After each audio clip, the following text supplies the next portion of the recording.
సంక్షేమ సంఘం ఓబీసీ సాధన core committee సమావేశాన్ని ఈ రోజు నిర్వహిస్తా ఉన్నాం. కోర్ కమిటీ సమావేశాన్ని నిర్వహించుకోవడానికి ప్రధానమైనటువంటి కారణం మీ అందరికీ విదితమే. ఏదైతే ఆంధ్రప్రదేశ్ లో 2017 నుంచి కూడా ఉత్తరాంధ్ర మినహా జిల్లాల్లో, ఉత్తరాంధ్ర 6 జిల్లాలు అయితే ఉత్తరాంధ్ర మినహా జిల్లాల్లో 20 జిల్లాల్లో నివసిస్తున్నటువంటి తూర్పు కాపులందరూ కూడా ఓబీసీ కల్పించవలసిన బాధ్యత కేంద్ర రాష్ట్ర ప్రభుత్వాల మీద ఉందని చెప్పేసి మనం 2017 నుంచి నేటి వరకు కూడా మన సంఘం తరఫున నిరంతరం నిర్విరామంగా కేంద్ర రాష్ట్ర ప్రభుత్వాలతో పాటు కేంద్ర ఎన్సీబీసీ కమిషన్ వారికి కూడా క్లుప్తంగా సవివరంగా అన్ని కూడా వివరించడం అయింది. మన పెద్దలందరం కూడా అందరి సమక్షంలోనే మన మంత్రులతో పాటు ఎంపీలతో పాటు ఎన్సీబీసీ కమిషన్ ముందు కూర్చొని అన్ని అంశాలను కూడా మనం ఏదైతే ఎన్సీబీసీ కమిషన్ కి వినిపించినటువంటి వాదనలో న్యాయం అని చెప్పేసి వారు కూడా ఏకీభవించి తూర్పు కాపు జాతి ఏదైతే ఉందో ఉత్తరాంధ్ర మినహా జిల్లాల్లో బ్రతుకు తెరువు కోసం కొన్ని దశాబ్దాల క్రితం నుంచి బ్రతుకుతా ఉన్నటువంటి ప్రతి ఒక్క తూర్పు కాపు జాతి విద్యార్థులకు కూడా ఓబీసీ కల్పించాలని చెప్పేసి సంతృప్తి చెంది కేంద్ర ప్రభుత్వానికి రికమెండ్ చేశారు. ఇప్పుడు కేంద్ర ప్రభుత్వం పార్లమెంట్ లో బిల్ పాస్ చేయాల్సిన బాధ్యత కేంద్ర ప్రభుత్వాల మీద ఉంది.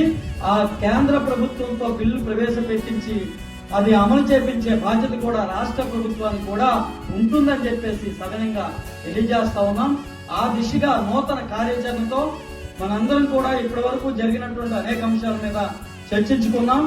రానున్నటువంటి రోజుల్లో నూతన కార్యాచరణ ఏ దిశగా మనం ఇప్పటి వరకు కూడా 2017 నుంచి ఇంచుమించు 10 ఏళ్ల పాటు సుదీర్ఘంగా మన ఈ ప్రయాణంలో అనేక ఒడిదుడుకులు తట్టుకొని ఏదైతే ఆంధ్రప్రదేశ్ తూర్పు కాపు సంక్షేమ సంఘాన్ని అఖిల భారత తూర్పు కాపు సంక్షేమ సంఘంగా పెంపొందిస్తూ జాతీయ స్థాయిలో ఉద్యమ నేపథ్యాన్ని ముందుకు తీసుకుపోతా ఉన్నాం.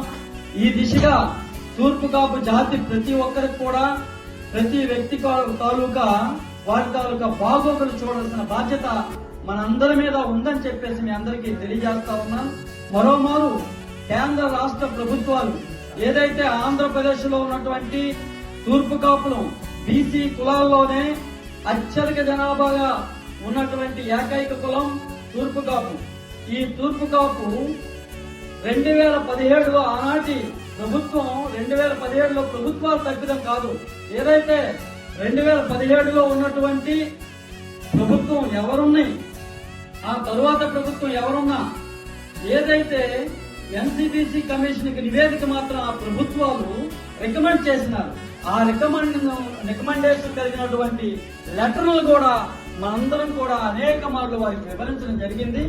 ఆ దిశగా ఎన్సీబీసీ కమిషన్ సంతృప్తి చెంది మనందరం కూడా ఓబీసీ కల్పించమని చెప్పేసి కేంద్ర ప్రభుత్వానికి నివేదించిన కనుక భారత ప్రధానమంత్రి శ్రీ నరేంద్ర మోడీ గారు, ఆంధ్రప్రదేశ్ రాష్ట్ర ముఖ్యమంత్రి శ్రీ నారా చంద్రబాబు నాయుడు గారు, ఆంధ్రప్రదేశ్ రాష్ట్ర ఉప ముఖ్యమంత్రి శ్రీ కొణిదెల పవన్ కళ్యాణ్ గారు దీని మీద ప్రత్యేకమైనటువంటి దృష్టి సారించి మా యొక్క విన్నపాన్ని సవినంగా తీసుకొని ఈ కార్యక్రమాన్ని వెంటనే జాతీయ ఔన్నత్యాన్ని పెంపొందించడానికి దోహదపడాలని చెప్పేసి సవినంగా తెలియజేస్తా ఉన్నాం.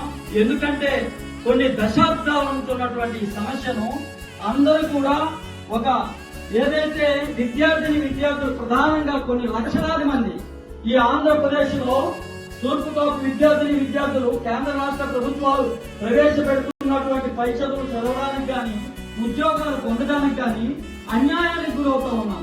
అన్యాయానికి గురవుతున్నటువంటి విద్యార్థులకి, మా జాతి విద్యార్థులకి న్యాయం చేయమని చెప్పేసి న్యాయమైనటువంటి